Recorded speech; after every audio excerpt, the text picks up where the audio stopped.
I want to bring in independent Senator Bernie Sanders of Vermont. And Senator, let's start with the president's surprising announcement this week that he's planning to pull American troops out of Syria. As you know, an American service member was killed in an explosion in Syria on Thursday. That's the same day that the president addressed the fight against ISIS at an event in Ohio. Take a listen. We'll be coming out of Syria like very soon. Let the other people take care of it now. Very soon. Very soon we're coming out.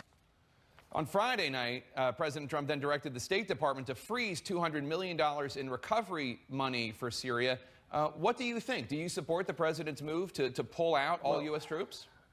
It's not a yes or no. I think we absolutely do not want to get involved in this terrible civil war in Syria, which is so destructive, so destabilizing for the entire region. But I don't know that you can pull out tomorrow. Our job now is to work with our allies in the entire region, and that is to do everything that we can to bring peace to Syria, make sure that Russia is part of that process.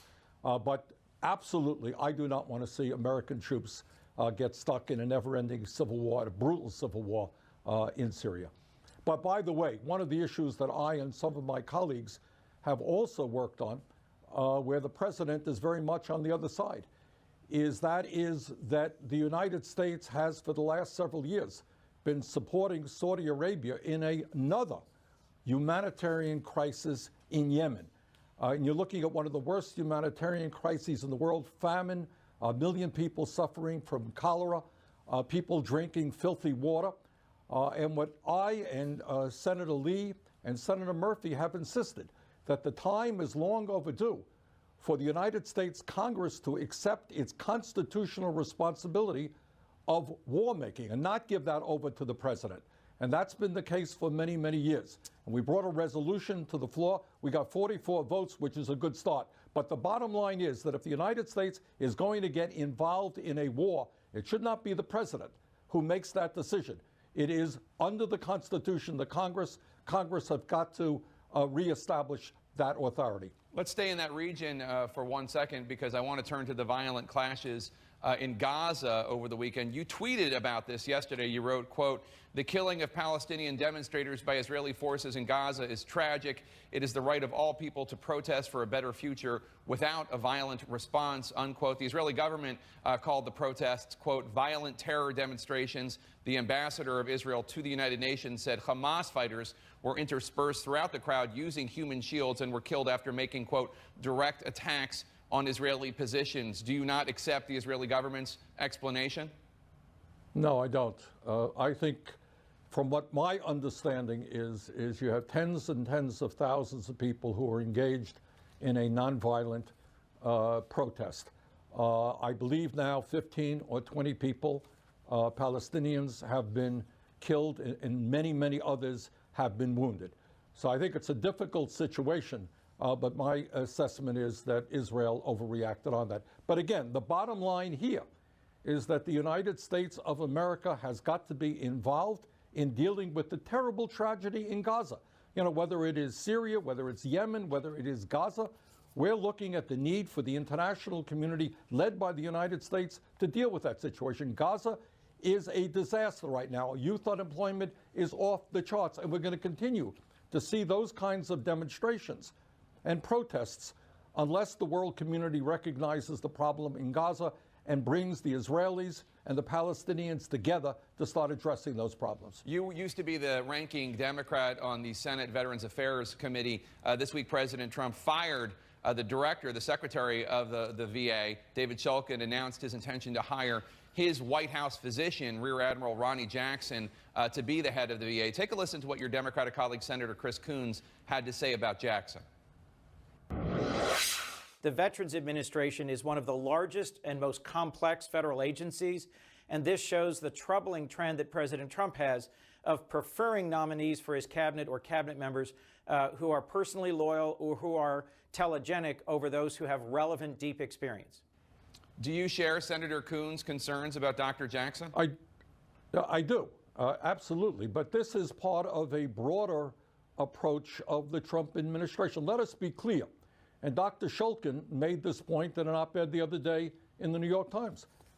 And the issue is you have the Koch brothers, the third wealthiest family in this country, who are going to spend some $400 million with their billionaire friends on the coming elections, having enormous power over the Trump administration. And what the Koch brothers believe is not just that we have to privatize the Veterans Administration, they want to privatize Medicare, and the Trump administration had a $500 billion cut in Medicare. They want to privatize Medicaid. They had a $1 trillion cut in Medicaid. They're beginning to go after Social Security.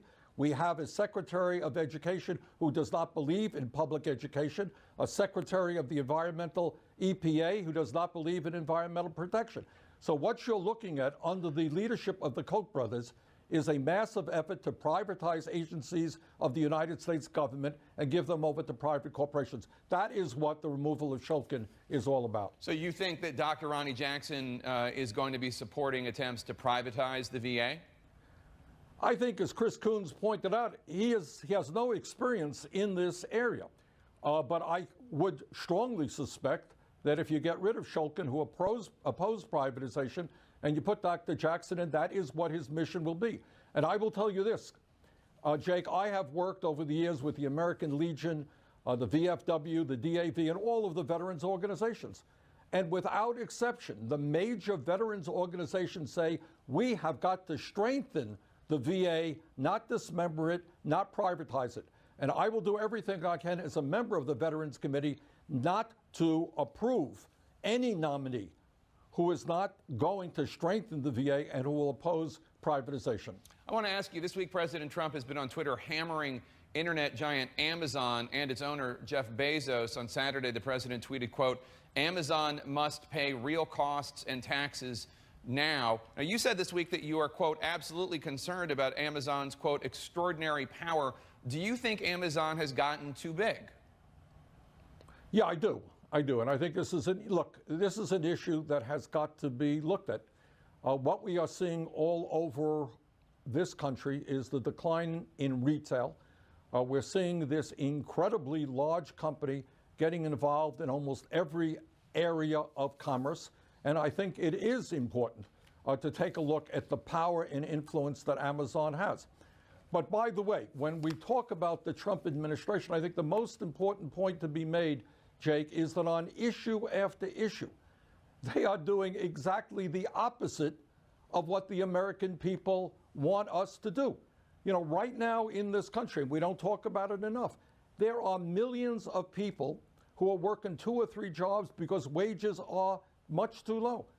And what the American people say is raise the minimum wage to a living wage, $15 an hour. That's what the American people want. I haven't heard one word from the Trump administration on that. I haven't heard one word about really taking on the greed of the pharmaceutical industry so that Americans do not have to pay the highest prices in the world for prescription drugs.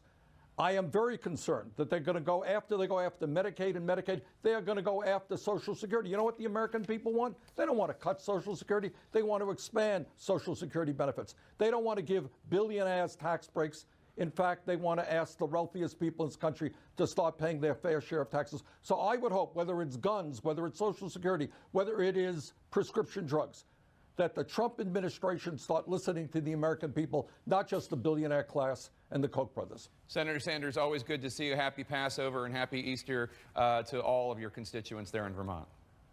Thank you very much, Dick.